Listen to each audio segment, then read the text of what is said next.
Hi everyone, welcome back to my channel and classes for him. आज हम class 10th Hindi का parallel paper करने वाले हैं, जो आपका 22 फरवरी को सीधे सीधे देखने को यही मिलने वाला है। तो 101% यही आपको बोर्ड एग्जाम में देखने को मिलेगा 22 फरवरी को। तो आप पेपर कोड ये देख लीजिए, क्या है 801 BC। यही सेट्स आपको देखने को मिलेगा, इसको आप देख लीजिए अच्छे से। मुद्रित पृष्ठों की संख्या होगी आपकी 12। अनुक्रमांक यहाँ पे अपना डाल देंगे, रोल नंबर जो भी आपका रोल नंबर हो वो यहाँ पे डाल देंगे। यहाँ पे आप अपना नाम डाल देंगे, जो भी आपका नाम हो। ठीक है, अच्छे से आप प्रश्न पत्र जैसे ही मिले वैसे ही आप अपना नाम डाल दीजिएगा। ठीक है, और ये वायरल पेपर है 2024 का हिंदी का। यही पेपर आपको देखने को मिलेगा 22 फरवरी को। तो आप पूरा देखिएगा, ये पूरा सॉल्व पेपर है, पूरा आपका पूरा मैंने सॉल्यूशन करके रखा है। आप इसको अच्छे से तैयार कर लीजिएगा, यही आपको PDF के रूप में आपको मिल जाएगा। ठीक है, यहाँ से आप PDF डाउनलोड कर दीजिए। पूरा का पूरा हल पेपर आपको मिलने वाला, पूरा का पूरा 100% सॉल्व करके मैं दिखाऊंगा आपको। पूर्णांक होगा आपका 70 नंबर का। 3 घंटे 15 मिनट का आपको समय मिलने वाला है। इसके बाद जो आपके नोट प्रारंभ के जो 15 मिनट होते हैं वो आपको प्रश्न पत्र पढ़ने के लिए निर्धारित हैं, और निर्देश ये सब आप पढ़ सकते हो। ठीक है, सभी प्रश्न अनिवार्य हैं। इस प्रश्न पत्र के 2 खंड, खंड आ तथा खंड बा हैं। ठीक है, ये सब आप पढ़ लेना। बाकी आपको जो खंड आ में 1 अंक के बहुविकल्पीय प्रश्न हैं, ठीक है ना, उनका उत्तर आपको कहाँ देना, ओमार उत्तर पत्रक पर देने हैं। ठीक है ना, और खंड बा में 50 अंक के आपके वर्णनात्मक प्रश्न हैं, उन सभी का उत्तर आपको कॉपी पर देना होगा। ठीक है, आप ओमार को भरते समय आप उस पर कटिंग ना करें। ठीक है, अगर आप कटिंग करोगे तब आपको एक भी नंबर नहीं मिलेगा।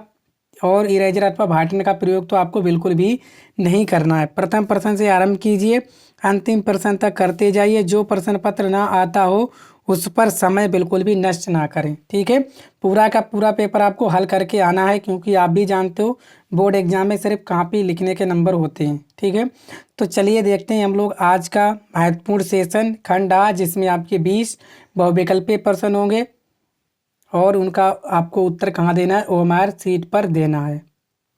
देखो क्या बोला गया, निम्नलिखित कथनों में से कोई एक कथन सही है, उसे पहचान कर लिखिए। आचार्य रामचंद्र शुक्ल एक प्रसिद्ध कवि हैं। ममता जयशंकर प्रसाद का एक महाकाव्य है। ठीक है, जो ममता है वो जयशंकर प्रसाद का क्या है, एक महाकाव्य है। या गोदान प्रेमचंद का प्रसिद्ध उपन्यास है। झांसी की रानी के लेखक उपेंद्र नाथ आस्क हैं। तो इन 4 विकल्पों में आपका कोई एक विकल्प सही है, वो आपको यहाँ पर पहचान कर आपके ओमार उत्तर पत्रक पर आपको काला बुंदा रख देना है। ठीक है, काला घेरा बना देना पूरा।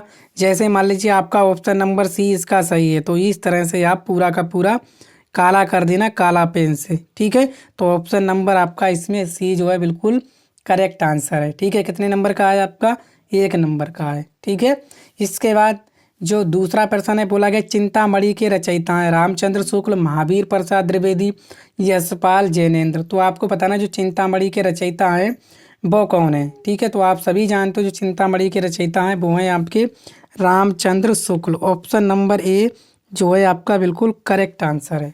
इसके बाद तीसरा, गुनाहों के देवता उपन्यास के लेखक हैं धर्मवीर भारती, जयशंकर प्रसाद, अज्ञेय, इलाचंद्र जोशी। तो गुनाहों के देवता के उपन्यास के लेखक कौन है, वो है आपके धर्मवीर भारती। ठीक है, ये बिल्कुल वायरल पेपर है, 100% का 101% आपको यही देखने को मिलने वाला है। ठीक है, तो आप अच्छे से इसको तैयार कर लीजिएगा। इसके बाद आंधी और प्रतिध्वनि किस विद्या की रचना है, कहानी, उपन्यास, निबंध, काव्य।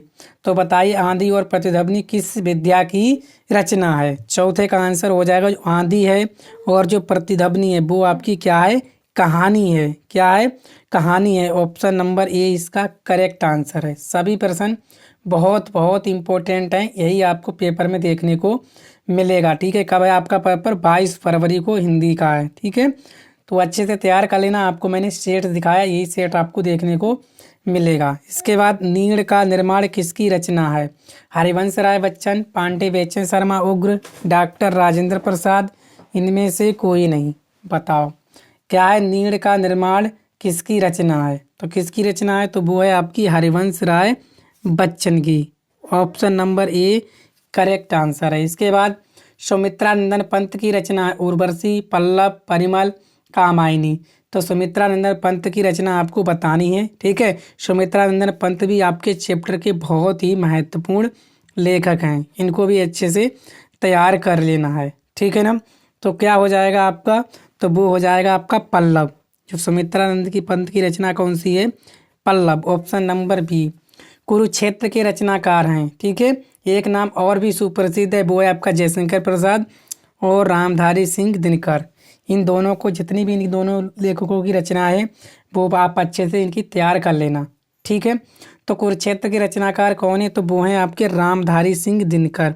ऑप्शन नंबर सी इसका करेक्ट आंसर है। ठीक है ना। इसके बाद जयशंकर प्रसाद की बात कर लो तो कामायनी हो गया जयशंकर प्रसाद का, आंसू हो गया। ठीक है, और क्या हो गया, झरना हो गया, तितली हो गई। ठीक है, ये सभी रचनाएं जो है इनकी याद रखना है। कामायनी, आंसू, झरना, तितली और भी कई रचनाएं जो महत्वपूर्ण है उनको भी तैयार कर लेना आप।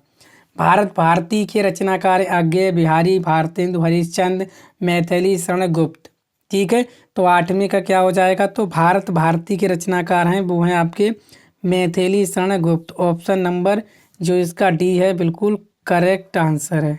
ठीक है, क्लियर हो गया आपका। लोकायत्न के कवि हैं निराला, महादेवी वर्मा, रामधारी सिंह दिनकर, सुमित्रानंदन पंत। तो लोकायत्न के कवि आपको बताना है 9 का सही आंसर। ठीक है, तो लोकायत्न के कौन है, तो वो हैं आपके क्या, सुमित्रानंदन पंत। याद रखेंगे नाम क्या है, सुमित्रानंदन पंत।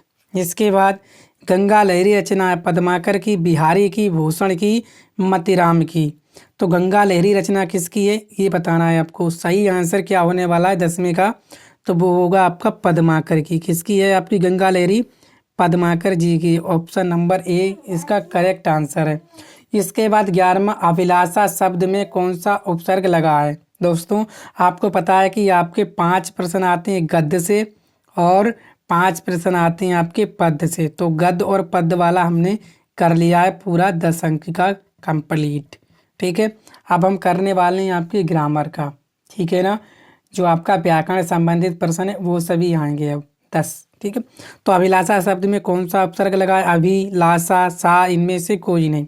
तो सबसे जो पहले वाला होता है ना यही होता है आपका क्या, उपसर्ग। ऑप्शन नंबर ए जो है आपका करेक्ट होने वाला है। ठीक है, इसके बाद नेह का तस्मम होगा। नेह का तस्मम क्या होगा, स्नेह, प्रेम, लगाव, इनमें से कोई नहीं। तो नेह का तस्मम हो जाएगा आपका स्नेह। क्या हो जाएगा, स्नेह। युगों की विभक्ति एवं वचन है। युगों की विभक्ति एवं वचन है प्रथमा द्विवचन, सप्तमी द्विवचन, तृतीया एक वचन, पंचमी द्विवचन। तो बताओ क्या है, तो युगों की जो विभक्ति है याद रखें कि क्या है, सप्तमी द्विवचन। ठीक है, सप्तमी और द्विवचन। राम पढ़ता है, इस वाक्य में राम पद है, उद्देश्य, विधेय, सर्वनाम, विशेषण। तो राम पढ़ता है, इस वाक्य में राम है, तो राम क्या है, तो वो है आपका उद्देश्य। क्या है दोस्तों, उद्देश्य। इसके बाद सीता ने पत्र लिखा, इस वाक्य में किस प्रकार का वाच्य प्रयोग है, भावी प्रयोग, कर्तरी प्रयोग, कर्मणी प्रयोग, इनमें से कोई नहीं। तो सीता ने पत्र लिखा है, तो इसका मतलब क्या किया, उसने कर्म किया है। क्या किया दोस्तों, कर्म किया। तो क्या हो जाएगा ये कर्मणी प्रयोग। क्या हो जाएगा आपका कर्मणी प्रयोग। ऑप्शन नंबर सी इसका करेक्ट आंसर है। इसके बाद भीमा अर्जुन में समास होगा। तो भीमा अर्जुन में समास कौन सा होगा, दुगु, कर्मधारय, द्वंद्व या बहुब्रीहि। तो भीमा अर्जुन में समास दोस्तों क्या हो जाएगा, तो वो हो जाएगा आपका द्वंद्व। क्या हो जाएगा, द्वंद्व। इसके बाद 17 अमृत का पर्यायवाची शब्द है जीवन, पावन। ठीक है ना, जीवन, पावन, ये पावन नहीं हो सकता, पवन होगा। ठीक, अमे, पी। तो अमृत का बताना है पर्यायवाची, तो क्या हो जाएगा, तो वो हो जाएगा आपका अमे। क्या हो जाएगा, अमे। छंद के प्रकार हैं वर्णिक, मात्रिक, मुक्त, उक्त सभी। तो छंद के प्रकार क्या है आपका, वर्णिक भी होता है, मात्रिक भी होता है और मुक्त भी होता है। तो ऑप्शन नंबर डी इसका करेक्ट आंसर हो जाएगा। 19 निम्न में कौन सा उपमा का अंग है, उपमेय, उपमान, साधारण धर्म, युक्त सभी। तो उपमा का अंक कौन सा है, तो देखो उपमेय भी होता है, उपमान भी होता है और साधारण धर्म भी। तो क्या हो जाएगा आपका युक्त सभी। ऑप्शन नंबर डी इसका करेक्ट आंसर है। 20वां, यहीं कहीं पर बिखर गई भय भग्न विजय माला सी। उपयुक्त पंक्ति में कौन सा अलंकार है? उपमा है, उत्प्रेक्षा है, रूपक है, श्लेष है। ठीक है, तो ये किसकी बात हो रही है? रानी लक्ष्मीबाई जी की बात हो रही है कि यहीं कहीं पर बिखर गई वह भग्न विजय मालासी। उपयुक्त पंक्ति में कौन सा अलंकार है? तो कौन सा है आपका? वो है आपका उपमा। Option number A correct answer है। ठीक है, इसके बाद हम लोग करेंगे खंड वा। ठीक है, खंड वा करने वाले वर्णनात्मक प्रश्न होंगे। सभी के ये 50 अंक के होने वाले हैं आपके। सभी के अंक देखो सम्मुख दे रखे हैं, इसमें भी आपके सम्मुख थे, है कि नहीं? देखो 1 अंक का, ये भी 1 अंक वाले थे प्रश्न। क्लियर हुआ ना? इसके बाद पूरा का पूरा पेपर यही छपने वाला है। ठीक है, क्या निम्नलिखित गद्यांशों में से किसी एक गद्यांश पर आधारित प्रश्नों के उत्तर दीजिए। क्या है? हम लोग कच्ची मिट्टी की मूर्ति के समान रहते हैं, जिसे जो जिस रूप का चाहे उसे चाहे उसे रूप का करे।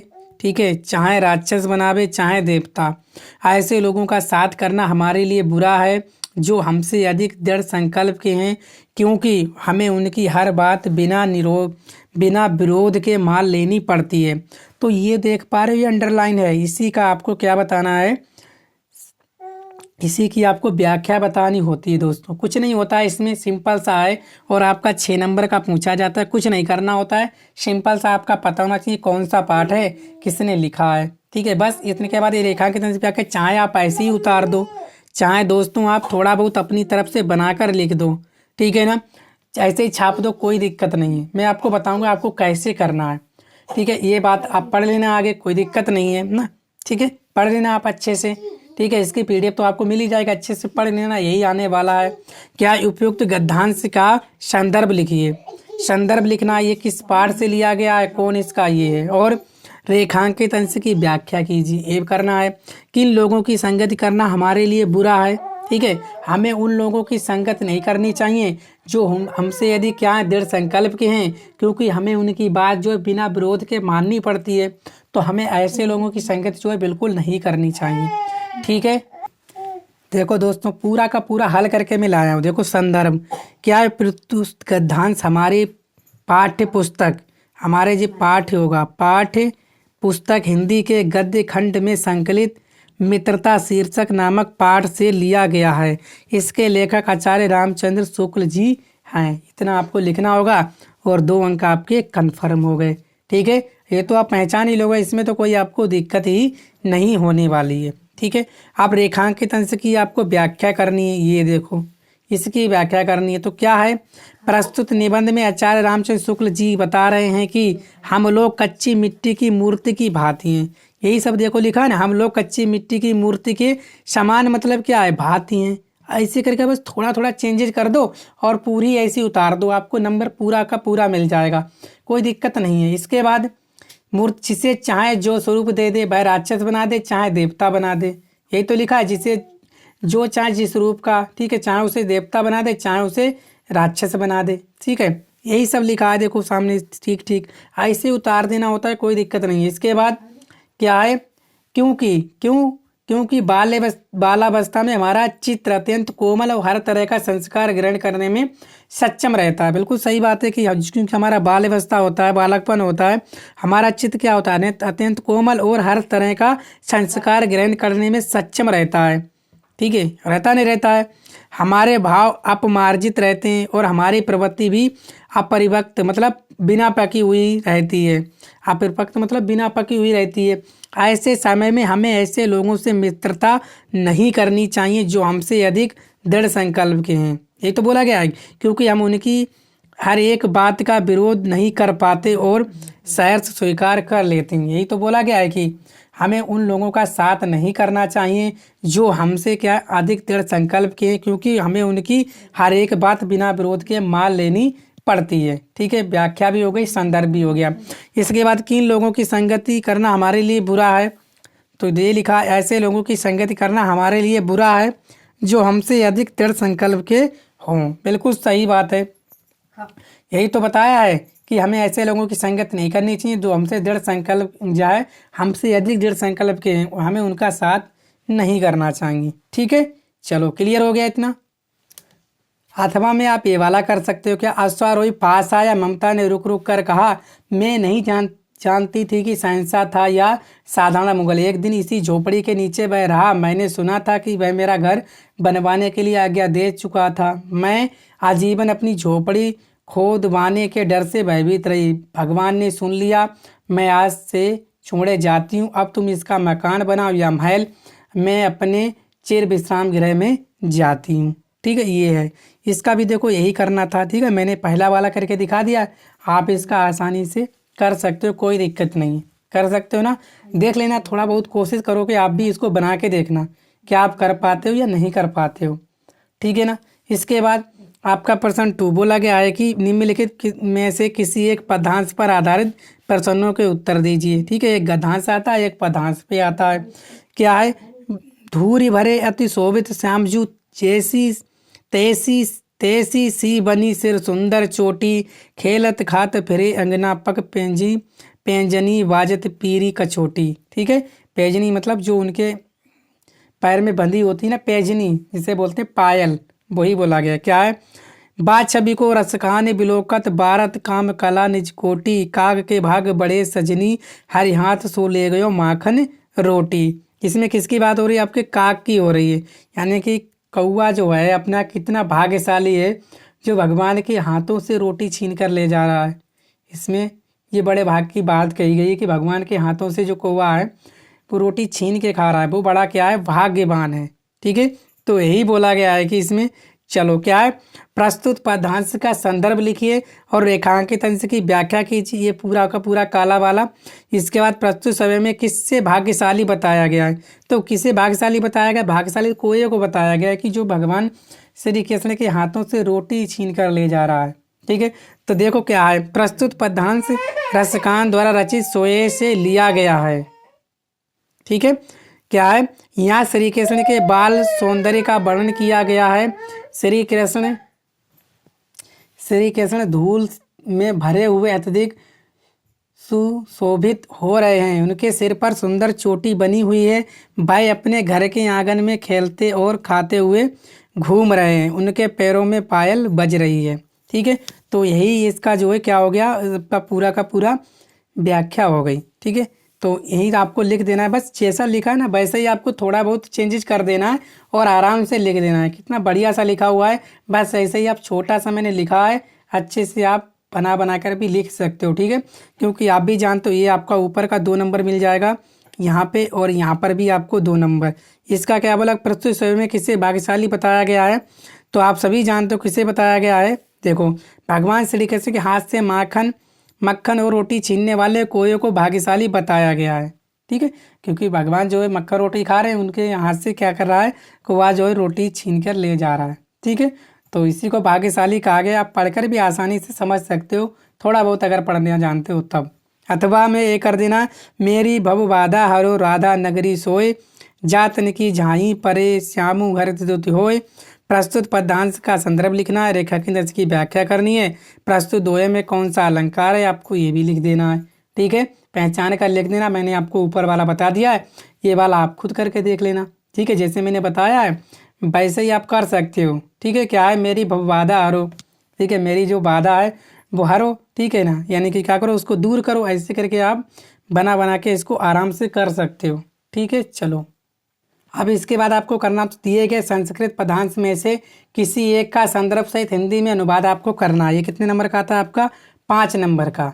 2 नंबर का संदर्भ और 3 नंबर की आपको हिंदी में अनुवाद। क्या है?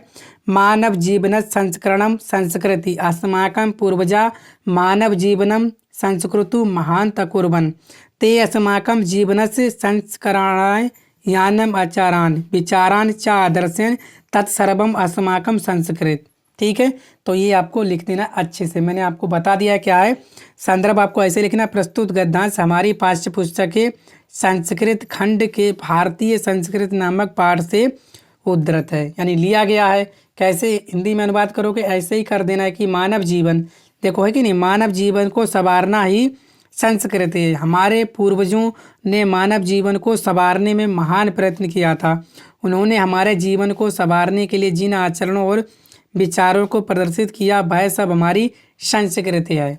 ठीक है, अथवा में आप ये कर सकते हो, वाराणसी सुव्यख्याता नगरी इयम विमल सलिल तड़ाग्या खड़गाया कुलेशिता अस्य घटाना बल्याकृति पंडिकता धवलाम चंद्रिकाय बहुराजते अगणिता पर्यटका सुदूरभया नित्यमत्र आयांत यस्या घटानाच शोभा विलोके में प्रभु प्रशंसित।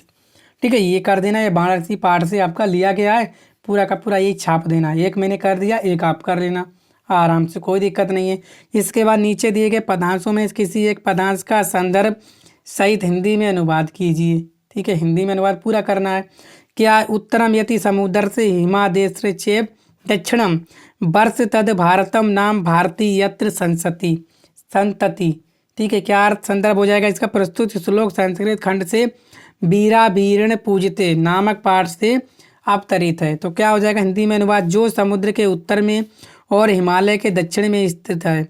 जो देखो उत्तर है, जो समुद्र के यत माने जो समुद्र के उत्तर में और हिमालय के दक्षिण में स्थित है, वह भारत नाम का देश है, जहाँ की संतान कैसी है? भारतीय है। यहाँ की संतान भारतीय। इतना आपको लिख देना है बस।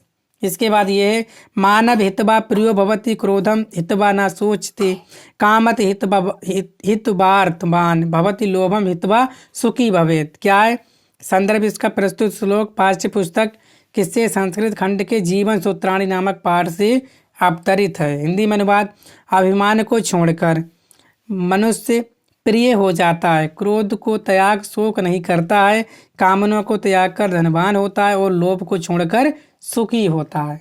ठीक है, इस तरह से आप लिख देना। इसके बाद पांचवा, अपने पठित खंड काव्य के आधार पर निम्नलिखित प्रश्नों में से किसी एक का उत्तर दीजिए। मातृभूमि के लिए खंड काव्य के नायक चंद्रशेखर का चरित्र चित्रण, मातृभूमि के खंड काव्य के तृतीय सर्ग बलिदान की कथा वस्तु। यानी आपके जिले में जो भी हो, ठीक है, मातृभूमि हो और भी कई हैं खंड, जो भी आपके जिले से संबंधित हो आपको वो लिख देना है। ठीक है, 3 अंक का। हमारे जो शाहजहानपुर का है वो मातृभूमि ही वाला है, इसलिए मैं मातृभूमि का बता देता हूँ आपको। ठीक है, बाकी आपके और भी हैं, कई सारे आपके ज़िले में भी होंगे, देख लेना आप।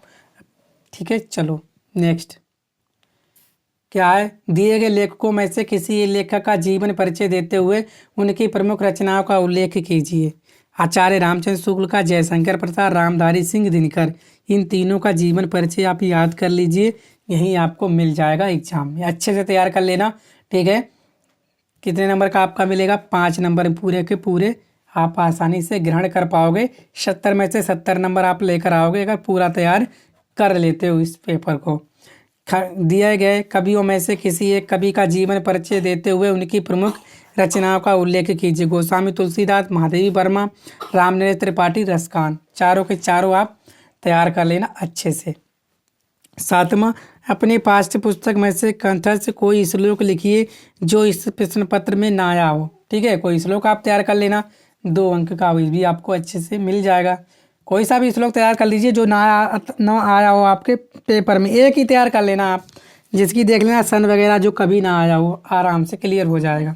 ठीक है, 8वां, निम्नलिखित में से किन्हीं 2 प्रश्नों के उत्तर संस्कृत में दीजिए। किन जितवा भोज से महिम, किन जितवा भोज से महिम। ठीक है, तो इसका क्या मतलब? उद्धम जितवा युद्धम। यहाँ पे क्या हो जाएगा? किन की जगह यहाँ पे लिख देना आप युद्धम, बस हो गया आंसर, ऐसे लिख देना। बाणास्या घे गे किन घोतते, तो बाणास्या घे गे किन घोतते, तो क्या हो जाएगा? विधाया। क्या? विद्याया दिव्यम ज्योति घोतते।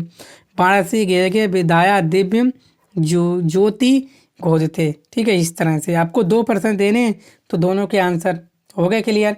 इसके बाद चंद्रशेखर स्वयं कुत्र की मवदति, तो चंद्रशेखर जो कहा था कि तुम्हारा, जब उससे पूछा गया था कि तुम्हारा जो गृह है वो कहाँ है, तो क्या बोलते हैं? चंद्रशेखर बोलते हैं कि चंद्रशेखर स्वयं कारागारम अवदत। ठीक है, ये हो जाएगा।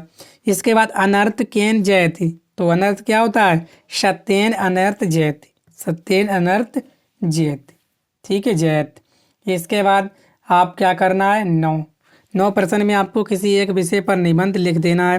मेरी प्रिय पुस्तक बेरोजगारी की समस्या, कोरोना, विज्ञान और मानव जीवन। अच्छे से तैयार कर लेना। आपका 9 अंक का 9वां प्रश्न 9 अंक का आपसे पूछा जाएगा। मेरी प्रिय पुस्तक चाहे रामचरितमानस, चाहे आप महाभारत पे लिख देना। ठीक है। इसके बाद बेरोजगारी की समस्या क्या है, कोरोना जो आपका 90 में आया था, और विज्ञान और मानव जीवन, इसके बारे में आप लिख देना अच्छे से डाल के, प्रस्तावना वगैरह उपसंहार वगैरह अच्छे से हेडिंग डाल के आप लिख देना। ठीक है। तो उम्मीद करता हूँ आप लोग समझ पाए होंगे। वीडियो को शेयर कर दीजिए, चैनल पर पहली बार आए चैनल को सब्सक्राइब भी कर लीजिएगा। ठीक है। पूरा का पूरा यही पेपर आपको देखने को मिलने वाला, अच्छे से तैयार कर लीजिए। पूरा पेपर मैंने सॉल्व करके भी आपको बता दिया है। ठीक है। Thank you.